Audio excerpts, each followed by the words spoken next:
Today, what I'd like to talk to you about is NPS, and hopefully I can share some things that we've learned, a lot of things that I did wrong and messed up, and then also some success that we've had.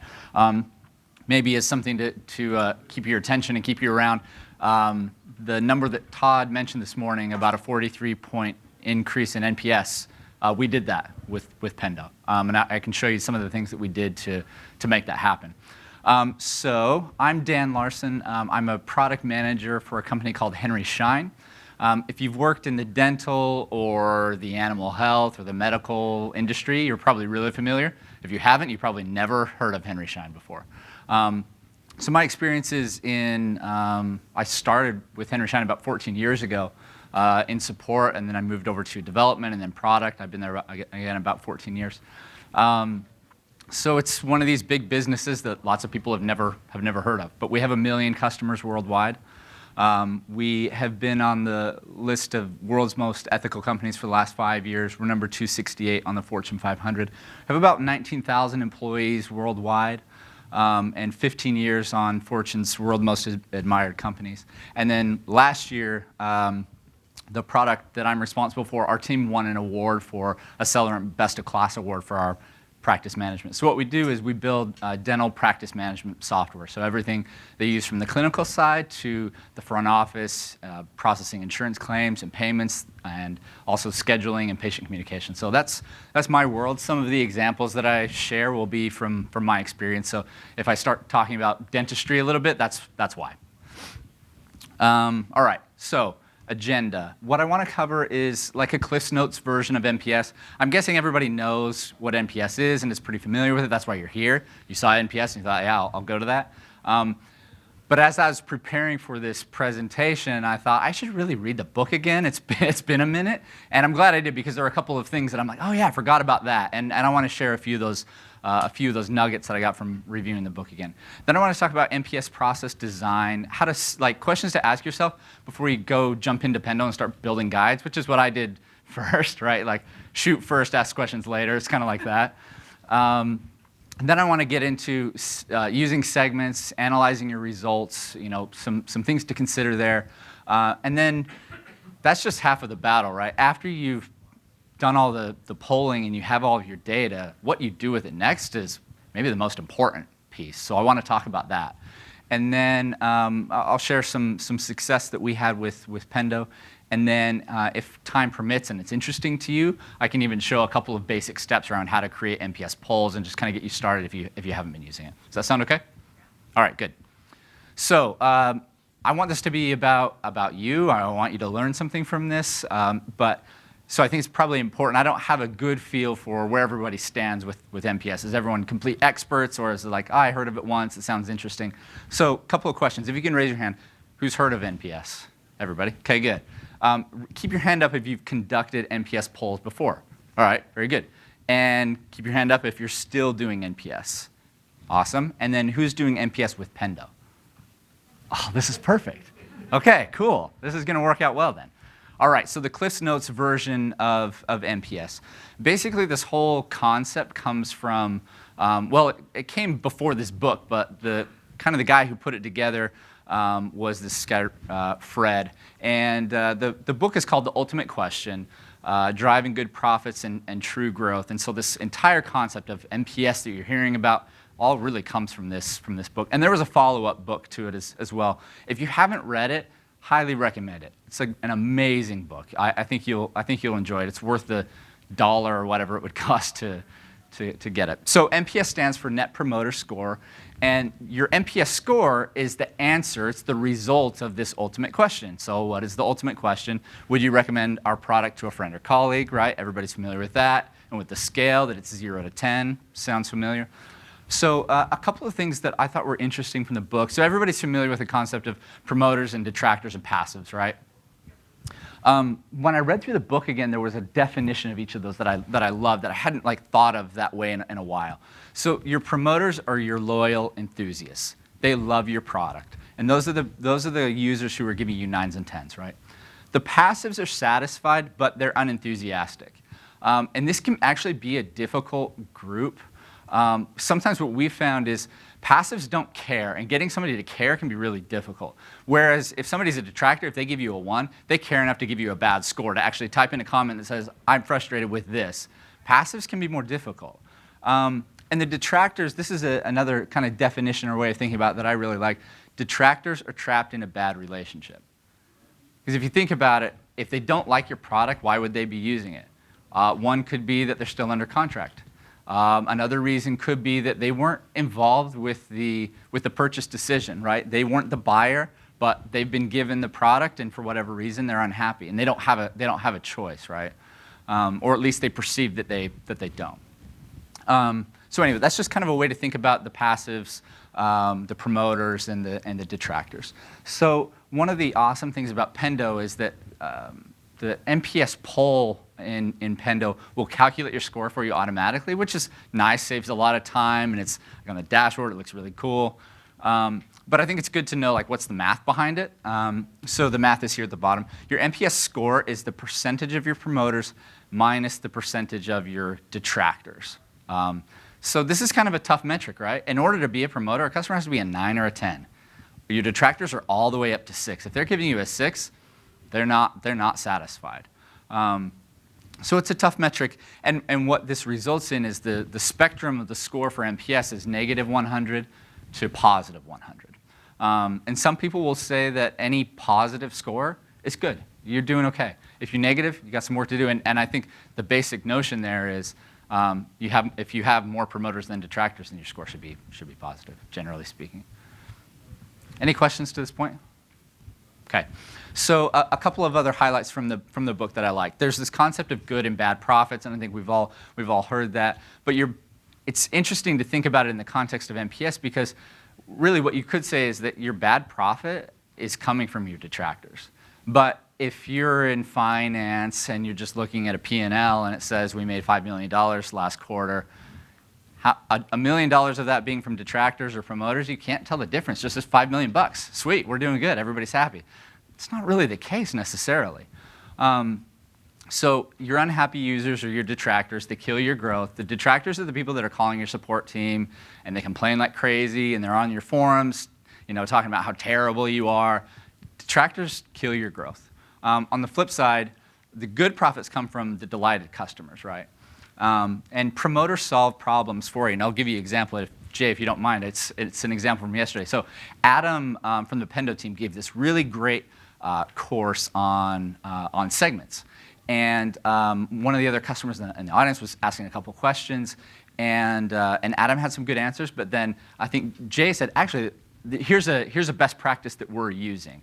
And I feel pretty confident saying Jay's a promoter of Pendo, and that was a perfect example, right? He was solving problems for Pendo by answering other questions from other customers, and I think a lot of the speakers that are here are like good examples of promoters for Pendo, right? We're here talking about how much we love the product. And another thing that's important here is only good profit is sustainable. Profit that comes from the detractors, it should be considered at risk, right? Because as soon as those customers have a choice, they get out of their contract, or enough of those influencers or like the day-to-day users that aren't the buyers, as soon as enough of them say how bad the product is to influence the buyer, you're in trouble, right? So just something to consider. This really old, did anybody else have this phone? This was like 10, 15 years ago? Yeah, so I had this is like my first cell phone when I was 19 or something. And at the time, this is going back, but remember when you didn't have unlimited text messaging? Well, I had this phone, and I was texting my girlfriend. She's my wife now. And I sent like, I don't know, 80 million text messages or something. And they weren't super upfront about like what the per message charge was once you went over. And so I got this bill and I'm like 19, I have no money. I got this bill, it's $500. I'm like, I haven't made $500 this year. I'm in trouble. And so I called them up. I asked, "Is there anything you can do?" I didn't realize the per message fee was like $1 or something crazy. And they're like, "No, there's nothing we can do about it." And so I paid them, right? They made their $500 on me. But a couple of months later, my contract was up, and I left, and I've never been back to that carrier. So they made $500, but it was bad profit because I churned, and I'll never be back. I just had a bad experience. So think about that in your life. I'm sure you guys have examples of that as well. So I think this is the last slide on kind of the NPS Cliff's Note stuff. But just something else to consider is, back in the day, I kind of have this old school picture of this guy in a kind of a store, a shoe store here. And, back in the day, I think a lot of businesses were sole proprietors. Not necessarily, they were still big businesses, but a lot of businesses were sole proprietors. So the guy who's running the store is responsible for everything. And when his customers come in and they're unhappy about something, he sees it because he knows them. And there's that close relationship. But as time has gone on and businesses have gotten bigger, there's like this gap, right, between management, executives, and customers. Good executives and product managers know what their customers think and how they're feeling, but that gap gets bigger because it's impossible to know everybody. And so, we need to have a way to close that gap, and I think NPS can be that for you. So one other nugget here that I really liked in the book, it said, there was a line that said, promoters believe your product is a superior value. So they think that, this product is a good value. I'm getting my money's worth out of it. And this is the important part, and believe you value them. So head and heart. Their head says this product is a superior value. Their heart says this company, the people that work here actually value me, which is kind of an important component to being a promoter. And then this last line was, I like this too, delighting customers isn't enough. We want them to promote us. This is a little bit selfish if you think about it, but really good, right? It's not just enough to give the customers a good experience. You want to give them something that's so good that they come to your user conference and talk about how great your product is. All right, questions so far? Everybody good? Awake? Okay, so now let's talk about NPS process design. These are some of the things that you want to think about before you jump in and start building your NPS guides. So ask yourself these things. Who do we want to pull for NPS? Think about dividing it up this way in your mind. One might be, is there like a specific user type that you're really concerned about? Do you want to divide it up and create a segment and understand that specifically? Is there like a market segment? So in my world, that would be like a startup dental practice that has 0 patients. They just opened up shop and started doing marketing. Those guys versus a sophisticated, multi-site, big organization, huge difference in their needs, right? I want to understand that difference. Or do you want to pull everybody? Another way of looking at it is, if you have 50,000 users, you may not be in a position where you can read through and take action on all of those responses that you get. So if you wanted to start smaller, another way is saying, well, I want to look at like a random sample of 10% of our customers, because our user base is huge, and I don't want to poll everybody all the time or like every quarter. Pendo has a feature called sample groups. If you haven't used that, come talk to me after. It's amazing. And basically what it does is it takes, so every user that comes onto your product, Pendo randomly assigns them to a sample group, 1 through 100. So if I come onto your product and I'm randomly assigned to sample group 33 with Pendo, I'm always in sample group 33. And so it gives you a really nice way of doing outreach to customers, polls, different things, but to like a smaller set if you wanted to test something. And you can use that for a variety of things, but NPS is another one. Yesterday in another session, Adam, who works with Pendo, said one thing that they recommend is only posting NPS for users who have been on a month or more, which is interesting. I think they got a response from a customer once that said, hey, I've been on the product for 2 days. I don't have an opinion yet. So that was good. I thought that's interesting. That's a good point. Maybe a counterpoint to that to consider and figure out what works best for you. For me, that onboarding process is super important. So if they've been on 2 weeks and they're unhappy, that's a customer I want to talk to right away, because they're high risk for churn if they don't have a contract or they're month to month and they're kind of in that first phase. So figure out what works best for you. I might bring that back and say if they haven't been on for more than a week, then maybe not pull them. But again, those early customers, I want to know what they think. And then the last piece is how frequently do you want to pull? Do you want to do it monthly? Do you want to do it quarterly or annually? Do you want to do it based on some type of event?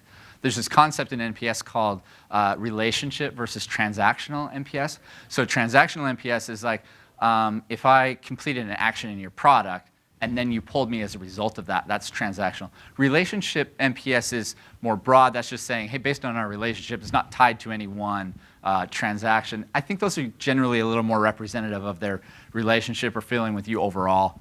But just so some questions to answer. All right, so crazy results. This picture, a lot of these photos my brother let me use. He's a photographer, and this is a picture of him. That's 3,000 feet up. Has anybody ever done this? It's in Europe, and it's called the Iron Road, and you can tie yourself into this thing and go along this cliff, and you like step on rebar for like 3 miles, and it's, I don't know, he's like 3,000 feet up. He's nuts. I can't believe we're brothers. So crazy, that's where I get the title for this, crazy response rates. Q1 2016, with this product that I'm on now, our team wasn't quite using Pendo yet on this product. So we did an email survey for NPS. Sent out an email, linked to a SurveyMonkey, and we had like 50,000 questions on it, 80 responses. It's all right, you know, we got some feedback, it's good. The very next quarter, in-app with Pendo, same customer base, same target group, just the only difference was email versus in-app. We got 800 responses, and most of those I got in 2 or 3 days. So huge increase in feedback. So that was good. I told you before that I like to shoot first and ask questions later. Well, I guess I didn't realize how well it would work, because then all of a sudden I'm one guy and have 800 responses. I'm like, what am I going to do with all of this? So huge NPS response is great until you can't follow up. That was the mistake that I made.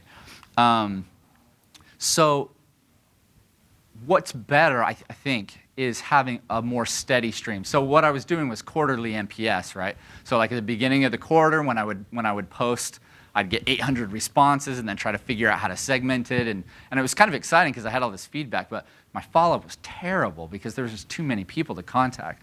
So, so kind of having a more steady stream of responses using sample groups is a good way. So what we're doing now is at the beginning of the quarter, when I start my NPS poll, you know, maybe it's quarter 2, I'll go in and say, I want this to go to this set of users, but then in the segment, I'm always in Pendo, I'm going to say, I want to start this on sample group 0 through 10. And I think most quarters have 12 weeks, is that right? 12 weeks in a quarter. So I thought, all right, what I'm going to do is each week, I'm just going to increment the sample group by 10. So the first week of the quarter, sample group 1 through 10. Week 2, sample group 11 through 20. Does that make sense? So you're kind of getting this steady stream of responses. And that's really, really great, because when that steady stream comes in, then there's not an excuse not to follow up with customers. There should be less. It's not like, hey, I have too much data, I can't follow up with these guys. So my recommendation, again, figure out what works best for you. My recommendation is contact everybody that goes to the trouble to leave you a comment, if it's positive or negative. If they leave you a comment, I recommend that you follow up. If you have to start smaller, if you get a bigger group than you can handle, then narrow down. I'd say the people who comment that gave you a low score that are a detractor, definitely follow up with them. And then if it's like something came up and I can't follow up with everybody I need to, if you do anything, follow up with the detractors that are buyers. If you have a segment that you've identified as this is the person in this account that's responsible for renewal or purchase or upsell, if they're a detractor, and especially if they're coming up on renewal, if you're going to call anybody, call those guys. And one other point on here is everybody should own customer loyalty. I think it can't just be a product management or a customer success or a support thing. Everybody has to be bought into this concept. Has anybody raised of hands who's used Zapier? Oh, cool. Okay, that's good. That's more than I thought. Has anybody else heard of it? Okay, so Zapier, we've just been using this in the past few months, and it's awesome. Like, I had no idea it even existed. It's amazing. And basically what Zapier can do is it just handles like all these different integrations with third-party products. So for example, what I have set up in Pendo now is after you get your NPS results, you can create a visitor report. And then what Zapier will do is Zapier's listening on that visitor report. So as those comments are coming in and filling up the visitor report in Pendo, what Zapier can do is listen on those and then shoot those into Slack. So if you create a Slack channel called NPS responses, you can feed all of those into Slack, and then you can have a conversation with the team. Oh, it looks like Dan isn't happy with XYZ. That seems like a product thing. Hey, can you follow up with him? Or, oh, this looks like a customer success thing. And you can have conversation and assign those things out. So if you're interested in doing that, if you have any questions, let me know. Okay, so another thing to consider is the survey medium is a factor. Raise your hand if well, actually, let me just ask, how are you guys doing?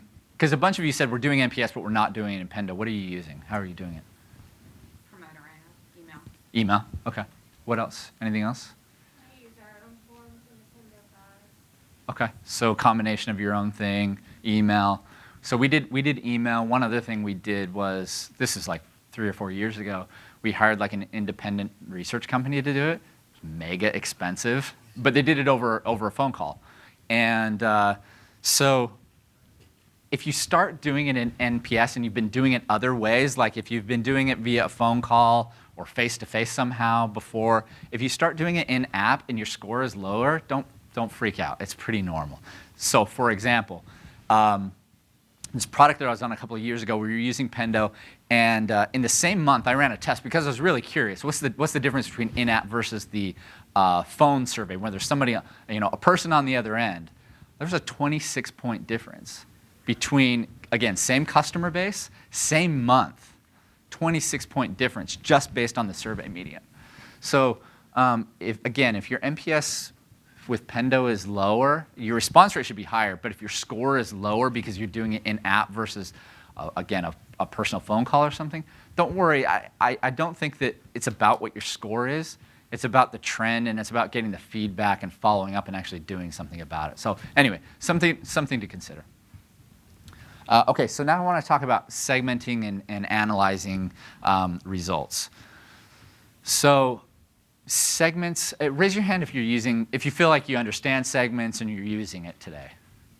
A couple of you? Okay. I've been on Pendo since 2014, so we've been on the product for quite a while. Love it, big fan. It's only been in the last year that I had that like, holy crap moment with segments and what it can do. I'll talk about this in a second, but segments changed our product strategy. What we learned based off of the data we got out of segmenting NPS results, it changed our product strategy. I'll show you how. So a couple of segments to consider when thinking about NPS and analysis of it.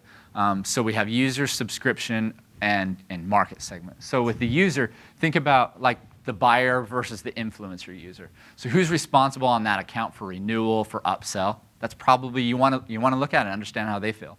Who are the influencers? So in my world, the buyer would be the dentist. The influencer would be the office manager. A lot of times they even have more say in that decision, buying my product or not, than the dentist does. So I want to know what they think. Beta versus prod, are they a beta user, or are they just on your general release cycle? Are they an experienced user, or are they a novice? And you could do that based off of how often they're using your app, how many times a month they're logging in. We can figure that out with Pendo. I can show you how. And another way to do it is based off of poll responses. So for example, I wanted to know recently, because a customer could have like 30 years of experience working in a dental practice, right? But I don't know that in my app. I don't have a drop down in my app that says how long have you worked in a dental practice. So I had to poll them and ask that question. But so they could be in the dental industry for 30 years, but only been on my product for a year or a month. So understanding their experience level is interesting, and then again, poll responses is a cool way. So subscriptions, looking at what are the modules, the packages that they have. How does a customer that has your full suite compare to someone who is just on the trial or on the more limited version? How does that compare? What's their start date? How long have they been on the product? What's their renewal date? And then some market segment stuff. I mentioned this earlier, but like for me, that would be maybe like an established dental practice versus somebody who's been in the same place for 20 years. Yeah, go ahead. How do you identify things like that? Like how do you know that you have a new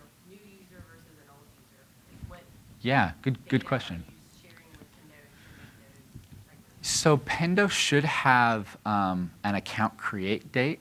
I think that for at least in ours, that's like a default thing. We have that. So you could go look at it and say, create date less than 6 months, 6 months to a year, however you want to divide that out. And then you could say, okay, here's my segment of users who have been on less, and again, it depends on your business, but less than 6 months, less than 2 years. You could build that out however you want. I can show you how after if you have any questions.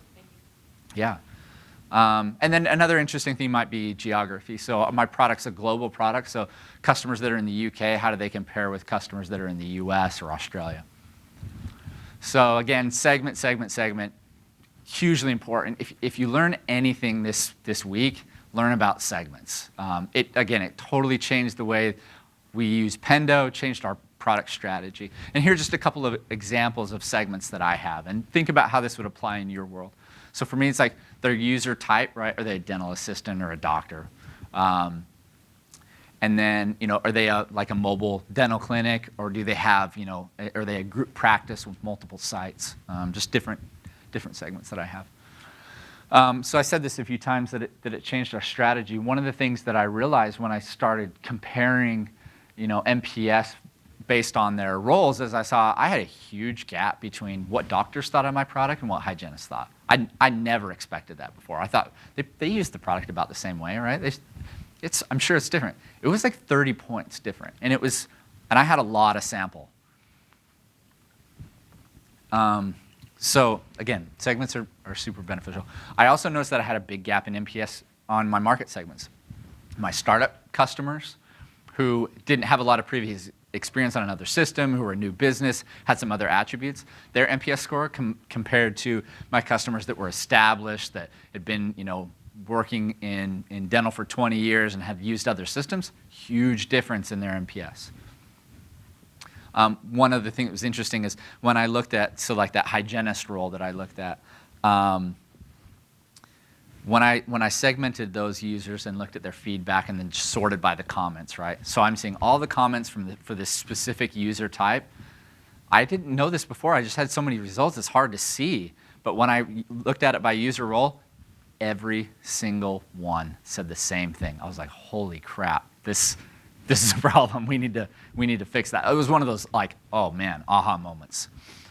All right, everybody good? Questions? Okay. So I mentioned in the beginning, gathering the results and segmenting, that's just the first half of the battle. That's just proving that you have an area of opportunity and for growth. But the next step is like, how do you actually affect the change and go about making that happen? Sometimes you'll have examples like that one that I just shared. The good thing was with that one is it was a pretty easy fix. We changed a couple of things, and that's part of the reason our NPS went up so much. But there are other things like there can be more difficult problems to solve, right? There are going to be complex things, and you want to look for the themes. And that's product management 101, right? It's like prioritize, look for the themes, and then prioritize them. But then once you have those, you can just put it on the roadmap and get to it when you get to it. But sometimes if you want to go advocate for something bigger, that's when the real work comes in. So in the book, they talk about how proving the value of change. So there are all these studies in this book, The Ultimate Question, that talk about that basically prove that NPS indicates likely growth. If you have a positive NPS and one that's trending upwards, your business is probably going to do pretty well. If you don't, you're going to struggle. And so then it becomes obvious, like, okay, well, everybody wants a higher NPS, right? Like, raise your hand if you don't want a higher NPS score. Everybody wants it. The question is, how do we prove it's worth earning? That's a more difficult question to answer. So if I go to the CEO and say, hey, I want to take our NPS from a 50 to a 60, so, okay, that sounds good. No, but I need something to do it. Okay, but prove to me that that's worth earning, and I'll show you how. So a question to ask yourself is, if you probably know, if you've been doing NPS, you probably know what your NPS score is today. So think about that number, and think about what would a 10-point increase mean to our business financially, right? When you're dealing with finance or people who are responsible for the money, the way to talk to them about that is with money, right? So this is a formula to consider using. So proving an NPS increase is going to be worth an investment. So what you can do is analyze the average customer lifespan for a promoter versus a detractor. So I think what you'll find is that your promoters stay with you longer. It's logical, at least. Your detractors are probably going to churn more frequently. Figure out what the difference is. So if a promoter average lifespan is 5 years and a detractor is only 2 years, then that difference is 3 years, right? Easy math. So then think about, okay, well, how much revenue could be secured by adding 10% more promoters? So if I have 100 customers and I have 30 of them are detractors, what's it going to be worth if I move 10 of those from being detractors to being promoters? And so you can take that first part. So if I know their average customer lifespan of a promoter is 3 years longer, and I charge them $100 a year, it's $300, right? And then you can, and by the way, you can do this in Pendo with the account create date. So then the formula, I think, is lifetime value of the promoter, the 5 years times the $100, $500, minus the lifetime value of the detractor. So if that was 2 years or $200, so your difference is $300. That gives you your number. That's the revenue increase potential per user. And if you do that on account or user, you can figure out the math. But then if you multiply that number of new promoters, your goal, then that gives you what it's worth financially to increase by 10%. So again, I think that some of the things you'll get out of NPS are going to be really good. You'll get some quick wins and fast things that you can do to increase your score. And I think what you find is as you listen to customers and follow up with them and have conversations, your NPS is going to go up just by the result of actually listening to feedback. But there are going to be some things that are more complex. One of the things that I learned is it's better to get buy-in from your operational team early, as opposed to getting all the results and then just emailing it to them and saying, hey, call all these guys, okay? I have 100 mad customers. Go ahead and call them this afternoon, thanks. It doesn't work I basically tried that and it didn't work very well. So start early. Get the team involved. Make sure that you have executive sponsorship on this stuff. Otherwise, you're just going to be going around the building begging people to care. And hopefully that's not the case. Hopefully everybody's just bought in and understands why it's important. But sometimes it takes a little bit of convincing. Another idea is you can use the NPS respondents as a feedback group for future development and changes. So for that example that I use about the hygienists who were mad or upset about the way this certain feature worked, well, obviously that became an important priority for us because there were a bunch of them. So as we put that into the roadmap and started doing planning and doing mock-ups, that's a perfect group to go back to and to say, hey, and you can even use Pendo. Hey, does this fix the problem that you told us that you had? And that's just built in automatically. You just have this group that you can follow up with. Okay, so some success that we had with Pendo. We had a 43-point increase in 6 months. Part of that was sample size. If you remember the earlier slide, I went from 80 responses to 800. So before, the sample size was just way too small. The other part of it is understanding the different segments and roles and being able to address their needs quickly. And imagine this, if you were a customer of your product and you filled out the NPS survey and you said, it's terrible, I'm really having a difficult time with XYZ. Imagine how you would feel if within 15 minutes the product manager called you and said, I got your survey response, I understand you're having a difficult time, how can I help? Think just from a relationship standpoint. Remember back to the first slide, head and heart. They have to believe that your product's superior value and that you value them. If you're calling them back and having that kind of proactive response to their problems, if nothing else, even if you're not able to solve their technical problem, the relationship side is going to help you. So promoters are reference accounts. This is one of our customers, Dr. Plotnick in Brooklyn. She's awesome. So using Pendo, we basically created a referral network in 3.24 seconds. All of your promoters, that's a perfect referral list, right? You can go to those customers and say, thank you so much for all of your wonderful comments on NPS. We're building this referral list of customers. Would you be interested in joining? Whatever it is. So one other cool I thought this was awesome. So this is kind of a Pendo plug. The sales team came to me and said, hey, Dan, we have this huge opportunity. There's this big periodontist who's looking at our product. He wants to buy right away, but he wants to talk to another periodontist that uses our product. And we didn't have like a good way of figuring that out. There wasn't a good way. But what I did was, I have NPS polls from Pendo, so I know who our promoters are. I've also tagged, we basically had like a perio button feature in our product. I tagged that. So I went into Pendo and I looked at the top users of the perio button feature. We got like, 100 of them or whatever that were using it like crazy. Okay, here's my list. And then I went to my promoter segment and just cross-matched them. 2 customers down, this guy uses the perio button every single day 1,000,000 times and he gives us a 10. Here you go. Perfect promoter for the product. And it worked out wonderfully. We got the deal. So anyway, that's that story.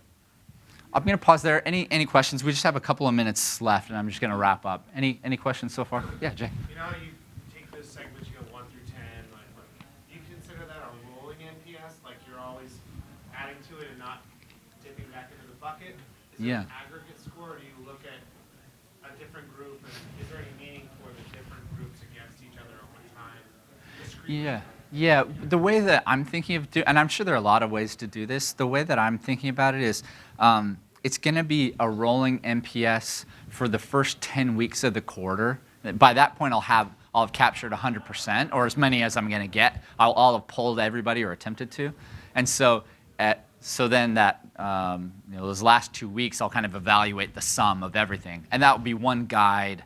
And then Q3, when that starts, I'll create a new guide, set everything up again, and run it again. So then I'd have basically, because then what I want to see is the trends. Were we better this quarter than we were last and the quarter before that?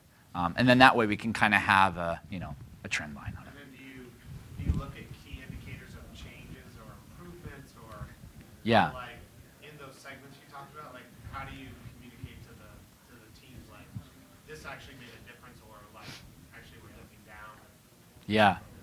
Yeah, absolutely. So one of the reasons I think that we moved to sample groups and doing it more frequently and smoothing that out was we had some unfortunate timing. Like there was a big outage event. It was out of our control, but we happened to ask the NPS question to everybody, like within the time range of when the outage happened. And so it's like, well, crap, a huge percentage of that, NPS score is gone. So yeah, I mean, tying it to events can be tricky, whether it's positive or negative. But yeah, we try to do those correlations and say like, when was our last release, and who were the promoters or the detractors that moved to be promoters, and so yeah, I don't know if that's helpful. Okay, so just to wrap up here, measuring responses. Yeah.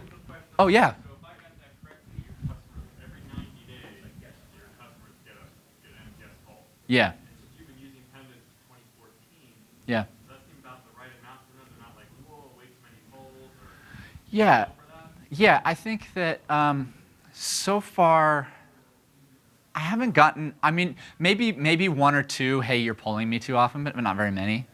And I'm fortunate because our product runs their business. They're super reliant on us, and that's a good and a bad thing.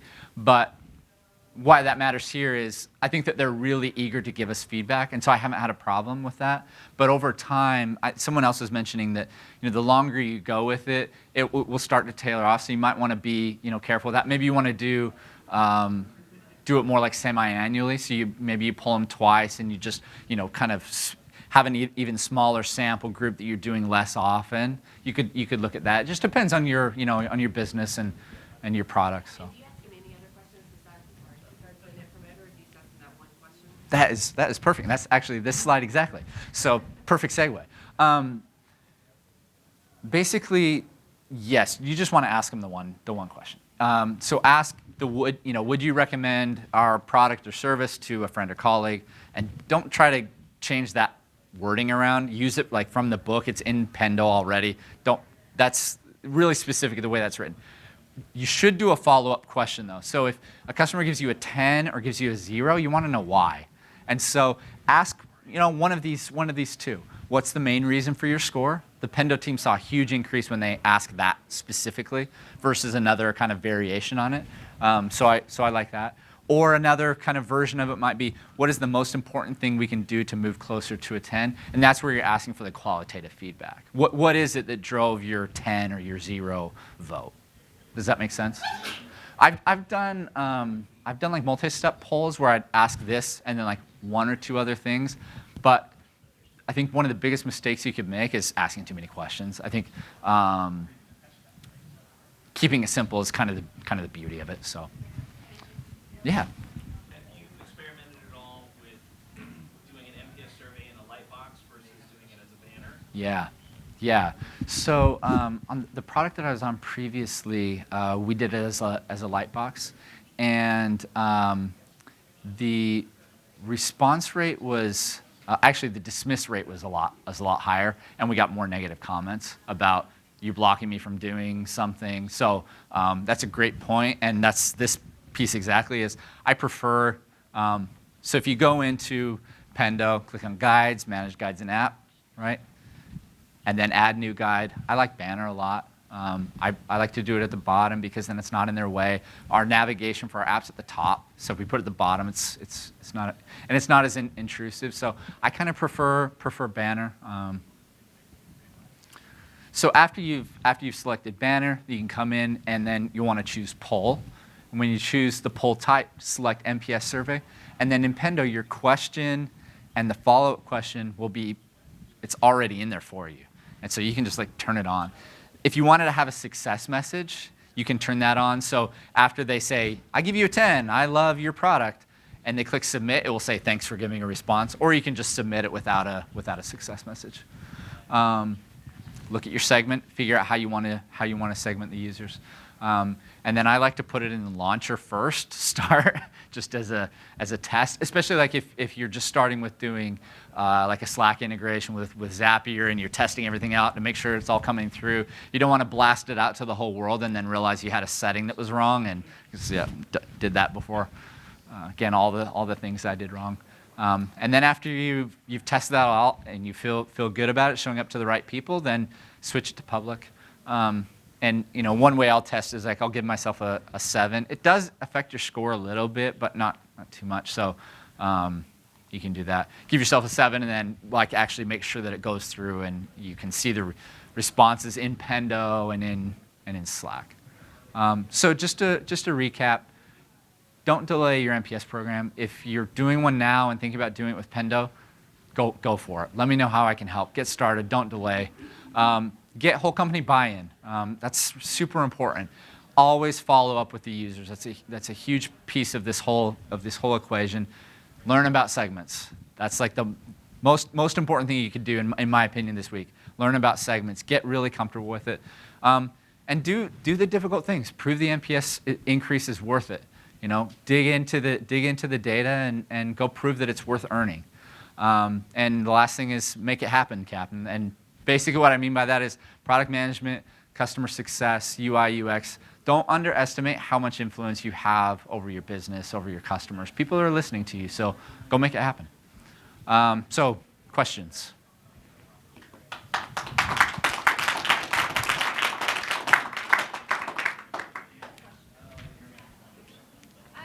You mentioned earlier that someone called someone 10 minutes after seeing their response. Yeah. I might not be up with the current features, but do they have poll notifications now in Pendo? That's the way we're using. That's where Slack comes in. So like with some of our, not everybody in our company uses Pendo, and it's like, hey, go log into this other app that you don't really have any other use for, and like be looking for responses so you can call mad customers. Like that's not a great way to motivate people. But if you get them on the Slack channel, that works well. That's one reason why I use our own. Yeah. And I think it's important too. Like one mistake that I made was showing, like just all of the negative responses. Share the successes. People on the front lines, like support. It's a hard job. If all you hear all day is that the product sucks, then you just feel like the product sucks. But if you're sharing with them, hey, this customer, like we had one NPS comment that was amazing. This customer said, your product gave me the confidence to buy this dental practice. Wow. Okay, cool. Share that with the team and they're like, all right, like we're pretty good. This is awesome. So, share the success and the failure. Yeah. When you were modeling the lifetime value lift between detractors and promoters, Yeah. how did you account for an account might have a promoter and a detractor? Ooh, that's a good question. So I don't have a great answer to that, honestly. I think that you could look at it and say, you could figure out the NPS for that account. I don't know of a great way to do that. It's kind of manual. It's just kind of a manual thing, but it's a cool feature. We should go talk to Shannon about that. Because it would be great to see it on an account level versus just the user level, right? Yeah. Any other questions? Yeah. I think they, in a way, do kind of compute the ratio of promoters and detractors. My question was going to be kind of a follow-on to that. What we've started to see for our business model is that some promoters count more than others. Yeah. Having the technical champion or the decision maker as a promoter versus a detractor should really elicit a different response in our sales process. So I was curious if you guys have started to kind of treat them differently, or if you think that's kind of a really dirty way to mess with the NPS score. Yeah.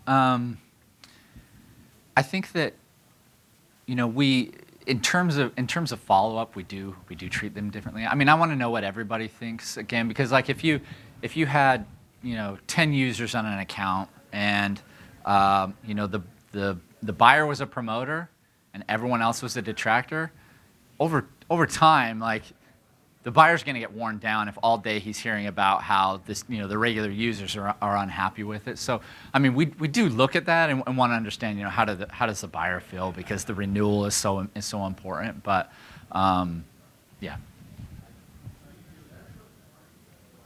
Any other questions, thoughts, anything you guys have tried that's worked that you want to share with anybody? Remember Todd's challenge. You gotta share, share things that have worked well. So don't be shy. All right, thank you guys for your time. I'd love to talk with you. You can find me on Slack, Dan W. Larsen. The Ultimate Question is the book where all this comes from, and then the Pendo blog has a lot of good info on NPS. So thank you guys.